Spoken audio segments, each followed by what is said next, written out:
is net eerlikheid. As waarheid jou ongemaklik maak, sit of stap weg. Die argument gaan jou die moeren maak.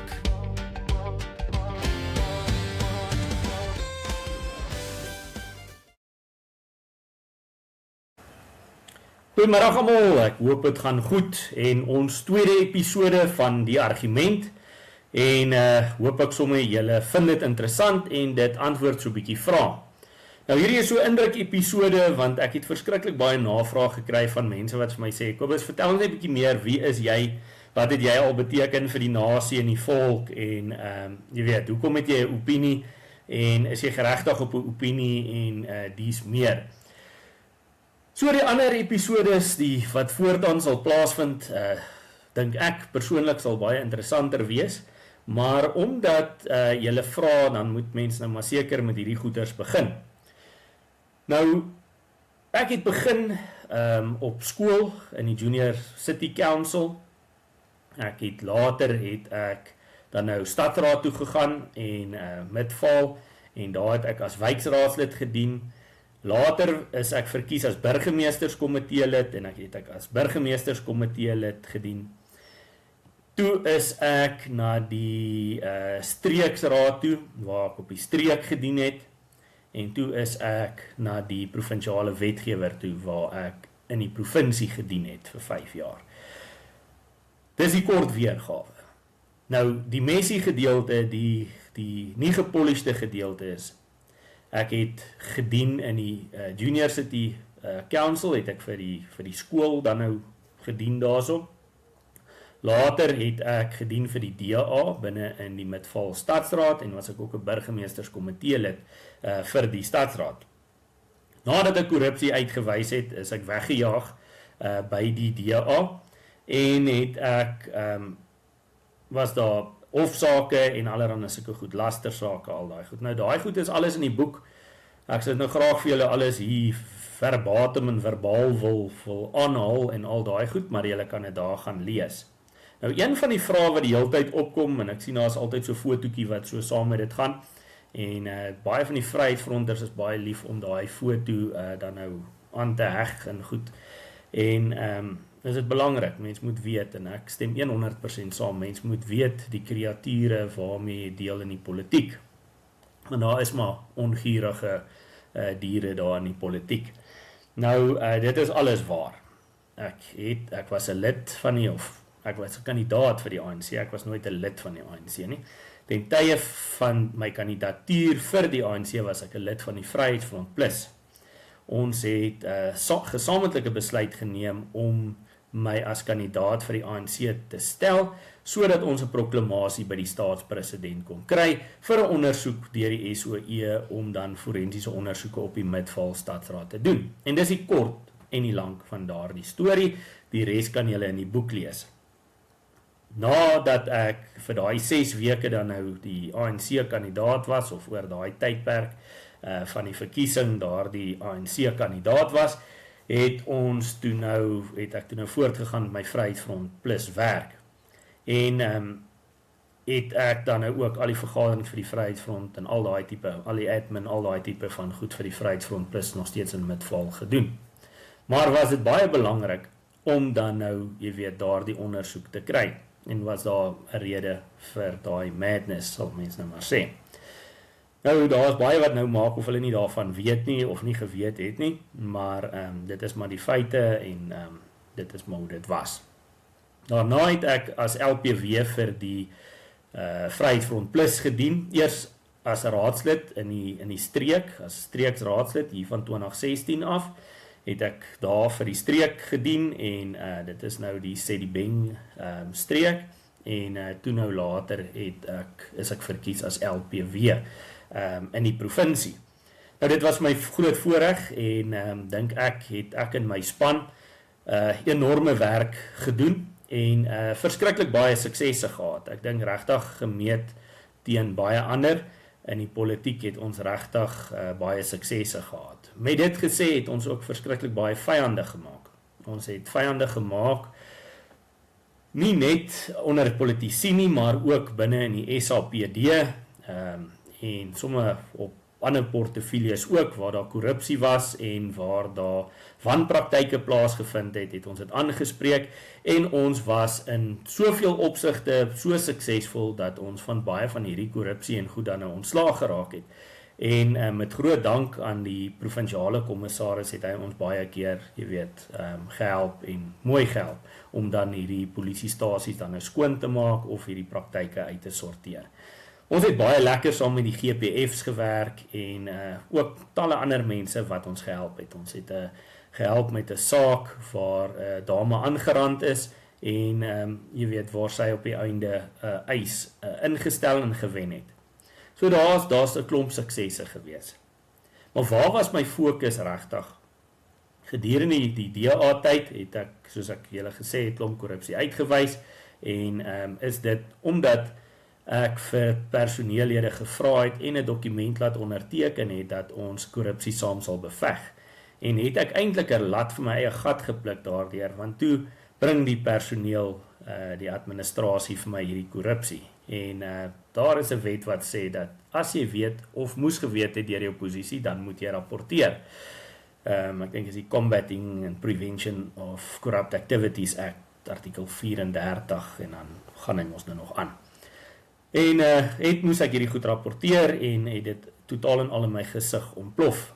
En weer eens met die Vryheidsfront min of meer dieselfde, het bietjie op 'n ander trant gegaan. Ek het nie weer probeer inisiatief neem binne in die Vryheidsfront nie. Inteendeel het ek my familie beloof dat ek nie weer by sulke goed betrokke sal raak nie. Ek sal, myself by my werk bepaal en dis meer. Ongelukkig het daar klomp goed verkeerd geloop en het ek in Groenewald, Dr. Groenewald, 'n gesprek gehad en hy het vir my oorreed om dan nou hierdie goed aan hom te rapporteer en dan ook bekend te maak en het ek hom ook dan nou gehelp om in personeel aangeleenthede te getuig by die KVBA, dink ek is die Afrikaanse afkorting, die CCMA. Ek het getuig dan ook in 'n saak teen Jaco Mulder en ek het ook getuienis gelewer of dokumentasie gelewer, beëdigde verklaringe gelewer in die ondersoek teen Anton Albert. En op die ou einde van die dag ook 'n klomp ander sake van fakture wat geskep is en dinge wat gedoen is. So kwalifikasies wat die persoon nie gehad het. En al daai goeders is dan nou aan Groenewald gerapporteer. Met die veronderstelling dat my en sy sienswyse oor korrupsie dieselfde is en dat dit uitgesorteer moet word en dat ons hierdie vlaag van verkeerde goed in die Vryheidsfront gaan staak. Want Dr. Groenewald het vir ons daai tyd gesê, ons gaan die Vryheidsfront soos 'n besigheid hardloop. Nou, mense wat in besigheid is, weet, as jy die kraan ooplos buitekant, dan daai water wat daar uitloop is fisiese geld wat daar uitloop. So as jy 'n gat het en daar hardloop geld uit of ontsnap of wat ook al, as korrupsie, gaan jou besigheid dit nie maak nie. So daarom het ek ingestem en het ek dan nou ook hierdie goed so gerapporteer en gedoen. In al hierdie sake is dit dan ook uitgewys, net soos in die DA se tyd. In die DA se tyd het ons die SOE ondersoek gekry wat positief bevind het in my guns, wat gesê het dat ek reg was, en ons het ook die publieke beskermer se verslag gekry, wat op die ou einde gesê het dat ek reg was, en is daar sekere aanbevelings gedoen, en stelsels is verander, en die mense is aangespreek, en baie van die mense is nie meer by die stadsraad nie. So ook by die Vryheidsfront Plus, is daar verslag gedoen deur regskenners, die regskomitee van die party, en is dit ook dan nou so bevind dat hierdie mense skuldig is, of dat hulle ongeruimd opgetree het, of dat daar wanadministrasie is, of dat hulle gelieg het deur hulle kwalifikasie, of gejok het oor hulle kwalifikasies en dies meer. En in al daardie opsigte is ek reg bewys. En daar speel nou 'n klomp goed af, en ons sal dit seker dan nou in die volgende boek sal ons dit bloot lê. En dit is wat ek gedoen het. Dit is my laaste 28 jaar in die politiek, min of meer opgesom in 'n paar minute, en wil ek daaroor uitbrei. Nou jy sien, politiek is redelik veronderstel om eenvoudig te wees. Sou jy 'n passie hê vir mense en die welstand van jou mense, dan moet jy deelneem aan die politiek. Dan het ek altyd geglo dat dit jou plig is, net soos om vir die GPF in die aande patrollie te ry, is dit jou plig ook om, jy weet, diensbaar te wees dan nou vir die publiek. En ja, daar's geld by betrokke, en dan is dit maar die algemene reël, sodra jy geld in 'n ding insit, dan raak dit 'n vrotspel. So baie van die mense wat binne in 'n politiek is, en wat ek ken, en wat ek mee deel, is ouens wat daardie geld broodnodig het. So hulle kan nie kansse vat nie. Die probleem daarmee, dat as jy daardie geld broodnodig het, dan vat dit jou objektiviteit weg. Jy kan nie meer objektief na dink kyk nie, want jy het altyd hierdie stemmetjie in jou agterkop wat vir jou sê, maar as ek moeilikheid maak hier, is daar 'n kans dat ek my geld kan verloor. Nou, vir een of ander rede het daai goed my nooit gepla nie. Ek dink ek is letterlik dalk te dom gewees om gepla te wees oor daai goed, want vir my het dit daaroor gegaan dat die geld wat vermors word kon eerder gebruik geword het vir projekte wat behoewendes kon ophelp of infrastruktuur kon verbeter of net gespaar kon word totdat ons aan iets beters kon dink. So koostigheid is iets wat my verskriklik pla binne in die regeringsstelsel. Maar in politiek werk goeders anders. So in 'n maatskappy, as jy geld spaar vir die baas, dan word jy beloon daarvoor. In die politiek en die munisipaliteite, as daar geld oor is, dan vat die nasionale regering dit weg. So volgende jaar word jy gepenaliseer omdat jy nie die geld spandeer het nie. Wat veroorsaak dit? Dit veroorsaak fiscal dumping. Dit beteken dat aan die einde van die finansiële jaar, as die departemente sien, hulle het duisende rande oor of miljoene rande oor, dan splash hulle daai geld. En dan sal jy verskriklike eindjaarfunksie sien. Jy gaan sien hoe hulle bemarkingsmateriaal koop. Jy sal sien hoe hulle net doodeenvoudig geld vermors, sodat hulle dit nie verloor nie, en sodat hulle 'n rede het om die volgende jaar hulle begrotings op te skuif. Nou, wat baie van hierdie ouens nie vir julle sal sê wat in die politiek is nie, baie van die ouens het nie die trappies geklim nie. Ons sit met baie parlementslede wat nog nooit op stadsraad vlak gedien het nie, hulle weet nie hoe werk dit nie. Hulle ken nie die bywette nie, hulle ken niks van daai goed wat daarmee gepaard gaan, die prosesse wat daarmee gepaard gaan nie. Hulle sit hierbo en hulle maak of hulle weet oor 'n klomp goed wat hier onder gebeur, wat nie regtig die waarheid is nie. As jy na provinsiale vlak toe gaan, raak dit nie beter nie. Die kennis raak nie meer nie, die ondervinding raak ook nie veel meer nie. Die ouens daar werk maar min of meer met dieselfde resep, en dit is vermors geld, of spandeer dit so vinnig as moontlik. En daarom sal julle sien in die parlement en in die wetgewer verskriklike dierhotelle, karre wat gehuur moet word, en dan is dit dierkarre wat gehuur word. Jy gaan nou nie met 'n parlement dit sien met 'n Atos hier rondry nie.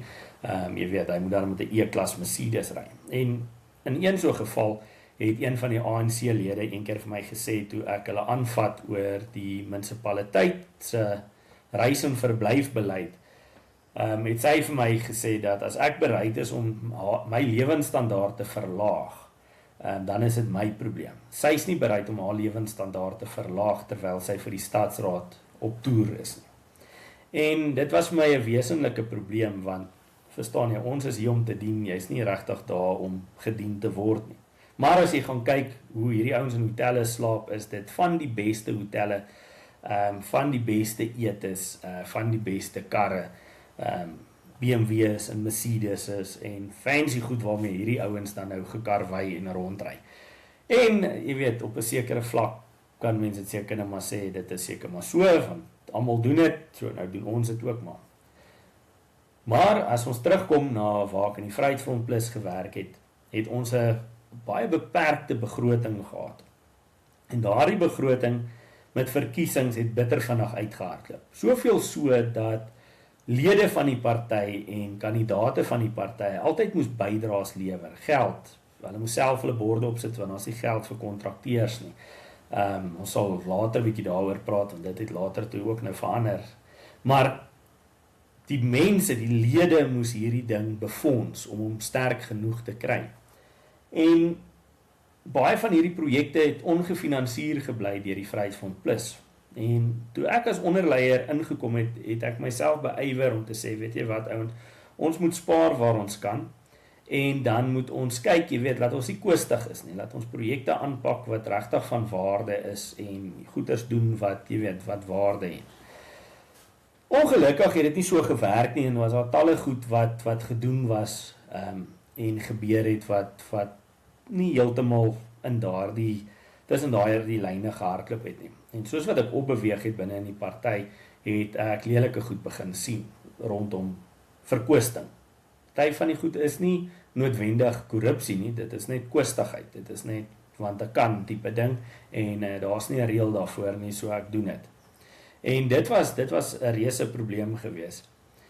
En mense vra, jy weet, hoekom hou ek nou so aan?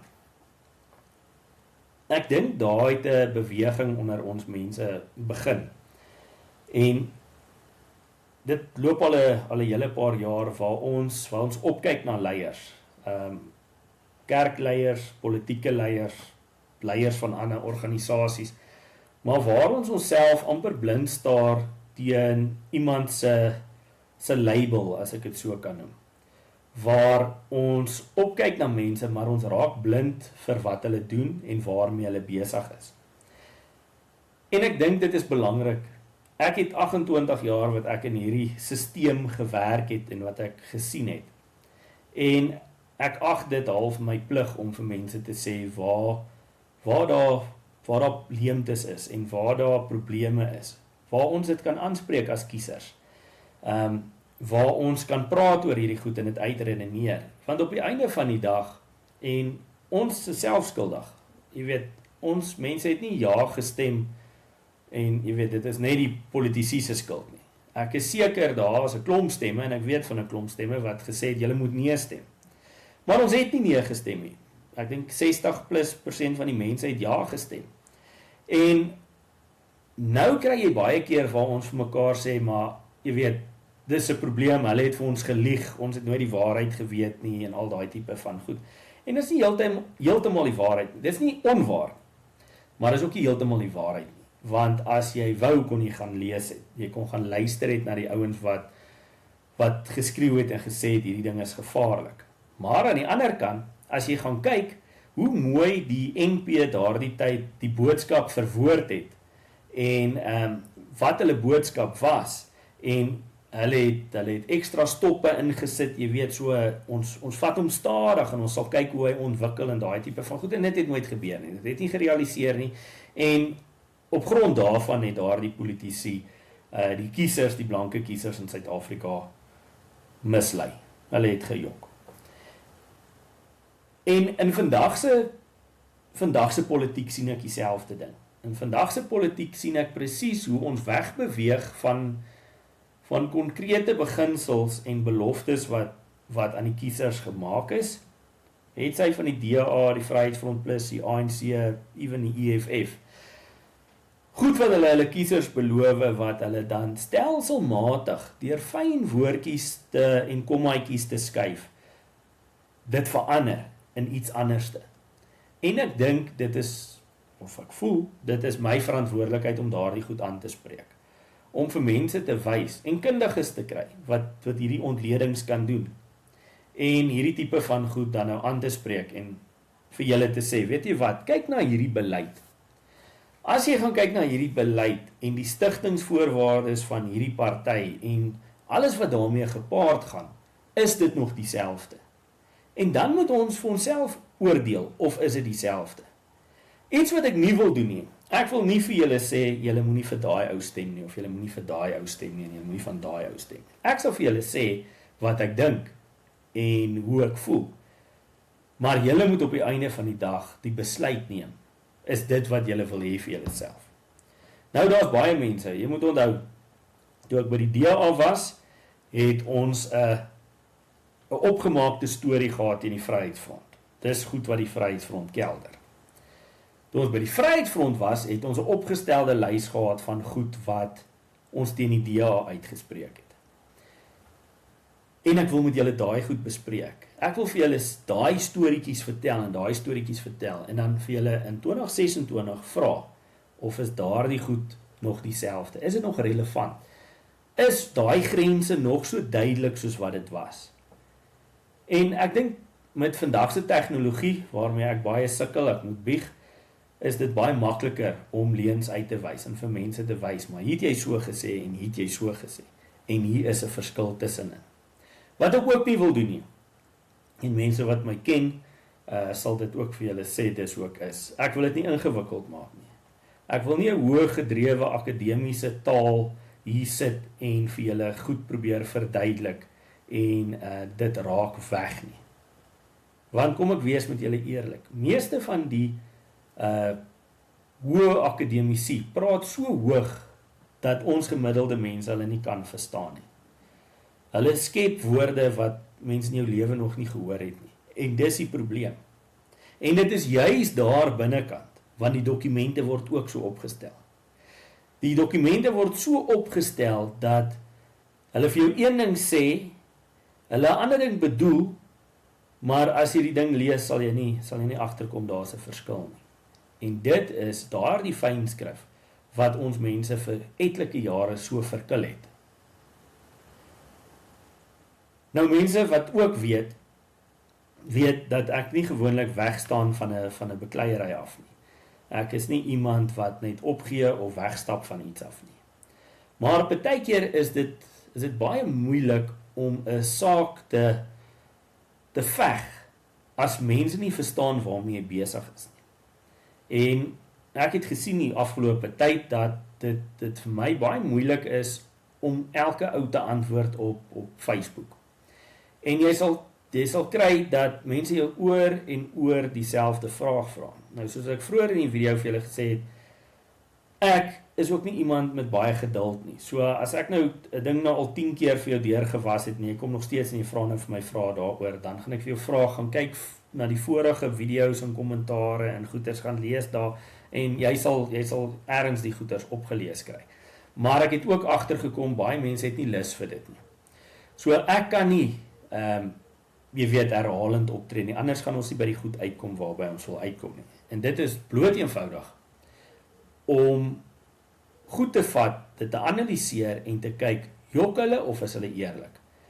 En ek dink dit gaan 'n goeie oefenloopie wees vir 26 hierdie jaar wat ons 'n verkiesing nou in het.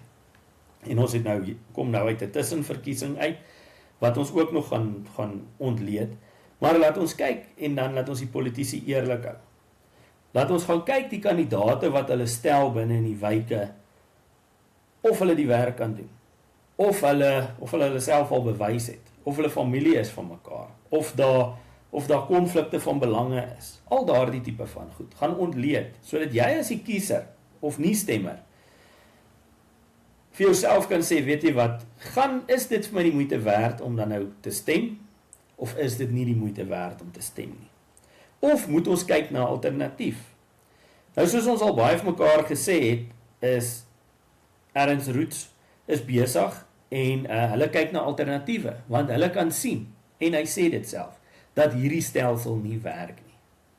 Hierdie proporsionele stelsel hou vir ons as blanke konservatiewe Suid-Afrikaners geen waarde in nie, en dit sal ook nooit nie.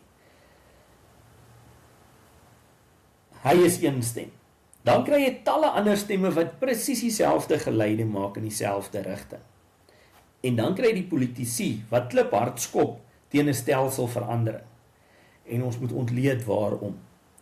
Hoekom skop hulle teen hierdie stelsel? Want julle moet onthou, hierdie stelsel koop nog brood. En die ouens wat baie podcast luisters sal weet, die ouens praat altyd van follow the money. Kyk waar die geld heen loop en dan sal jy weet hoekom mense nie optree nie. En so is dit die waarheid van baie ander organisasies en baie ander plekke waar ons as Afrikaner volk ons hoop investig. Dit is wat ons hier wil doen. So kom ons wees eerlik met mekaar. Ons gaan nie almal van mekaar hou nie. Daar's baie mense waarvan ek nie hou nie. Daar's baie keer wat ek iemand sien wat ek dadelik nie van hom hou nie. Daar's baie keer waar ek al verkeerd was oor my eerste observasie, my eerste opinie van iemand. Daar's ook baie kere wat ek 100% reg was. Ons gaan nie almal dieselfde haarstyl hê nie. Ons gaan nie almal dieselfde tandekas hê nie. Ons gaan nie dieselfde opinie hê nie. Al is ons sê ons is konservatief, gaan ons nog steeds verskil. Ons gaan binne in die Christelike denominasie ding gaan ons verskil. Ek het julle dit ook al gesê. Maar dit maak nie dat ons nie met mekaar moet praat nie. Om kritiek te lewer teenoor iets beteken nie ons kan nie saam staan nie. Dit beteken ons wys goeters uit. En meeste van die tyd ernstige goeters uit oor hoekom daar probleme vir ons vorentoe sal wees. En dis wat ons met hierdie potgooi moet regkry. Ons moet interaktief met mekaar gesels. Ons moet idees rondgooi tussen mekaar en vir mekaar sê, wat het hier gebeur in die geskiedenis? Wie was verantwoordelik vir dit wat gebeur het in hierdie geskiedenis en wat gaan ons doen om dit reg te maak? Dit help tog nou nie, ons gaan aan op dieselfde trant en laat dieselfde politici, dieselfde familiestambome vir ons lieg en ons onder 'n wanpersepsie bring van waarmee hulle besig is nie. Nou, julle sal sien op my Facebookblad het ek videoetjies van Tabok Trust nou daar opgesit en goed, en ek wil julle vra gaan kyk daai goed. Dit is belangrik, dit gee mens agtergrond. En dit gee mens ook 'n wegskop van waarmee ons besig is. Ek het 'n reuse probleem dat ons 30 jaar vat, ons kom by 'n punt en dan vra ons vir 'n meeting. En dan wag ons weer van 2019 af tot by 2026 en dan het ons nog steeds nie 'n vergadering gekry nie. Julle moet onthou, baie mense sê hulle is besig met werk en doen goeders en goed. En jy in jou eie werkplek sal weet van watter persone ek praat. En dis nie anders in die politiek nie. Jy sal mense kry wat dag in en dag uit in 'n vergadering sit. Hy sit en eet sommer koekies eet en hy syp sy tee en hy maak vir hom nog koffie en hulle bring vir hom orange juice en hy sit onder die aircon en hy sal dit dag in en dag uit doen. En as jy vir hom vra, wat doen jy? Dan sê hy, ek is moer besig. Ek het 10 meetings 'n dag. En daai meetings sit meeste van daai ouens in slaap, of hulle sit en eet, of hulle sit op hulle selfone en speel. Vra my, ek weet, ek was daar. Al meetbare uitkoms wat ons het, is die produk wat hulle lewer.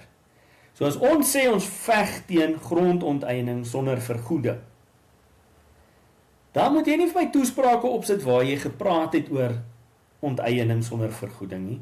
Jy moet vir my saaknommers bring. Jy moet vir my uitkomste bring.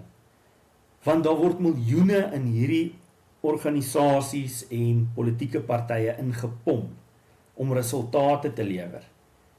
Maar ons sien dit nie. Ons sien dit nie realiseer nie. Wat ons sien is 'n talkshow. Ons sien mediaverklaringe wat vlieg. Ons sien nou sulke stywe hende wat die knope so trek en die pense half deurbult. Want dit is nou weer munisipale verkiesing. So jy sal nou sien, die ouens begin nou so opborrel. Ek sien die paaie word geverf en die sypaadjies, die raadslede sny sommer nou self sypaadjies en allerhande sulke goed. Dis foeflies daai man. Ek het dit gedoen man. Meeste van daai goed het ek gehelp uitdink ook. Wat ons wil weet is, daar waar hierdie ouens dien, is daar uitkomste. En daardie uitkomste moet gerapporteer word. Ons sit met hoeveel munisipaliteite oor die land. Gaan kyk bietjie regtig wat se resultate daar is. En bygesê, is daar raadslede wat bitter goeie werk doen. Maar dis nie noodwendig die organisasie of die politieke party wat die werk doen nie. Dis daardie individuele lid se inisiatief. Maar die politieke party is baie vinnig om op daai goeters te spring. Ons ontleding moet die volgende wees. Ons moet gaan kyk, in die politiek, werk dit vir ons? Kry ons resultate vir die geld wat ons as belastingbetaler daarop spandeer? As dit so is, en is reg, dan hou ons aan. As dit nie is nie, dan moet ons 'n alternatief daarvoor kry.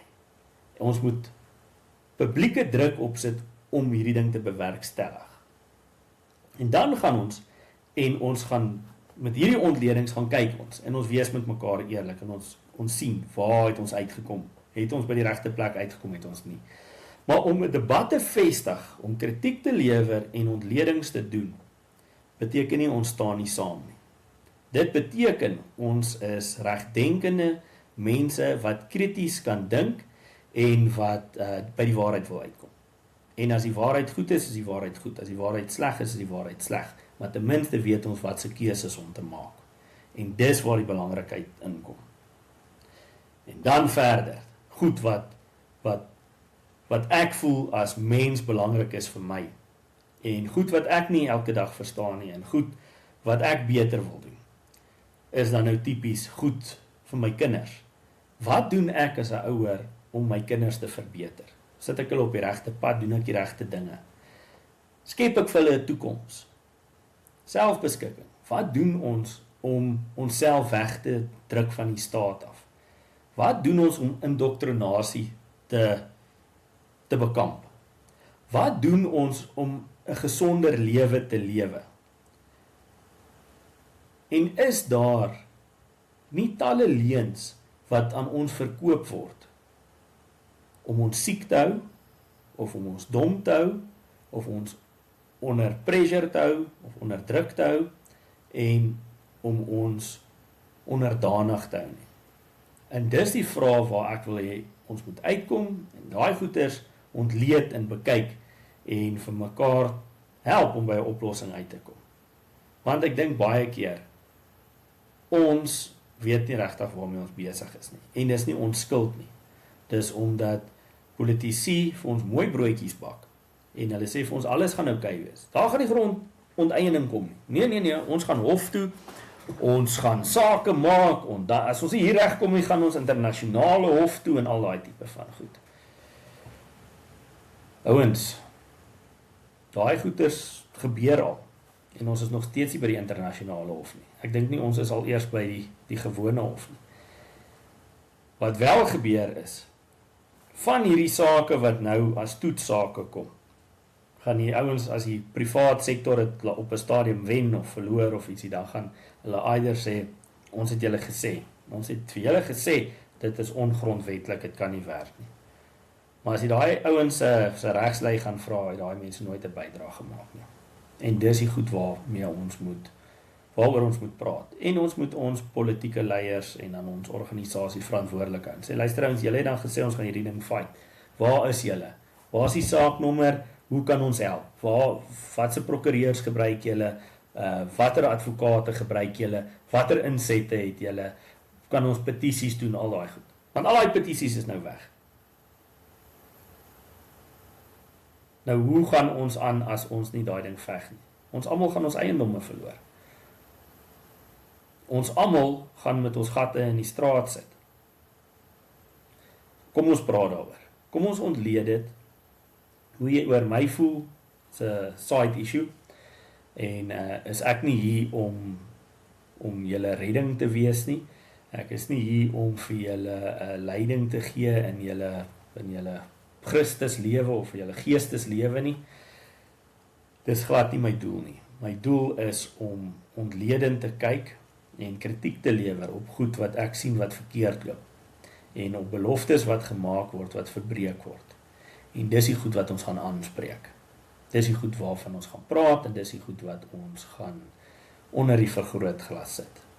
En as daar ouens is wat lekker slim is oor onderwerpe wat julle voel wat belangrik is, asseblief kontak my, laat ons met mekaar gesels en laat ons julle op die program kry. Ek weet daar's 'n klomp mense wat se boodskappe onderdruk word, wat nie noodwendig dieselfde publisiteit kry as wat van die ander groot ouens kry nie. En dit is ook vir my belangrik dat ons nie heeltyd net na een ou luister nie. Nie oor ekonomie nie oor politiek nie oor gesondheid nie, oor niks moet ons net een ou se opinie die heeltyd hoor nie. En is dit belangrik dat ons daai stemme dan nou uitbring. Dan wat ook lekker is, ek skryf sulke liedjies op AI. Dis sommer lekker vir iemand wat nie kan gitaar speel nie, maar wat hou van skryf.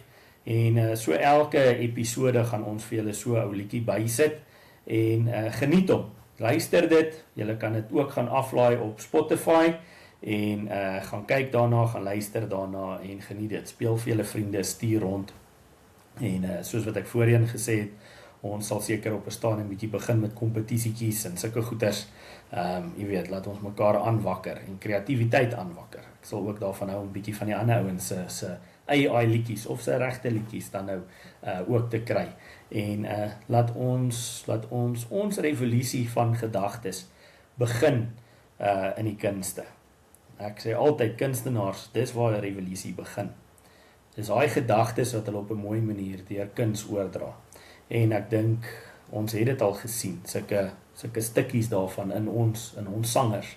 Maar ek dink dit is belangrik dat ons daardie vlam aanblaas en laat mense deur 'n lekker liedjie dan nou ook luister en rebels raak oor wat met ons gebeur. Julle moet 'n lieflike aand hê en julle moet julleself oppas en ja, skakel in gerus vir ons volgende een. Die volgende episode sal dan 10-1 oor die H2A program gaan, waarop ek dan nou vir 9 maande was en wil ek bietjie met baie interessante ou gesels oor sy ervarings op die H2O program. Lieflike aand, pas julle op, mooi loop. Jy ken die man aan sy skoen, of ken jy die skoen aan sy man? Vra brand, ek hou aangaan. Die vellies het ver gestap, ver van huis. Elke merk 'n storie, elke tree bewys. My vellies het ver gestap in Rome se strate, tot op die parlement se trap. My vellies trap vir trap.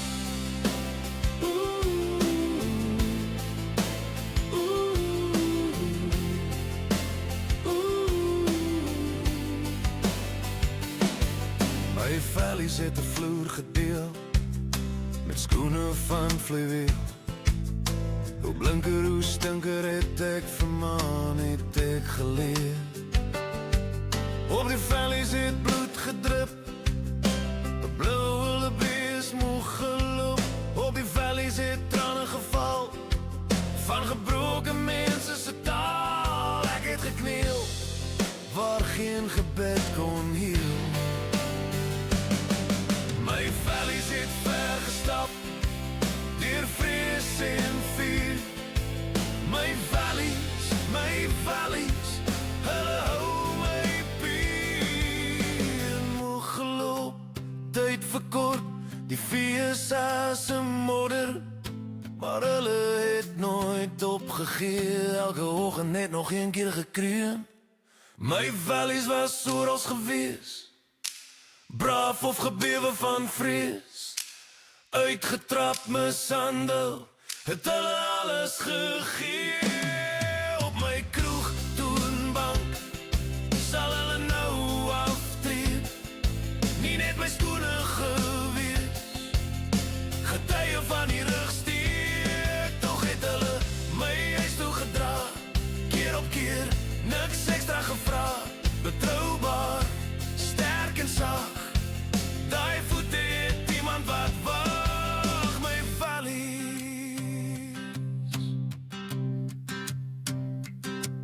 My vellies,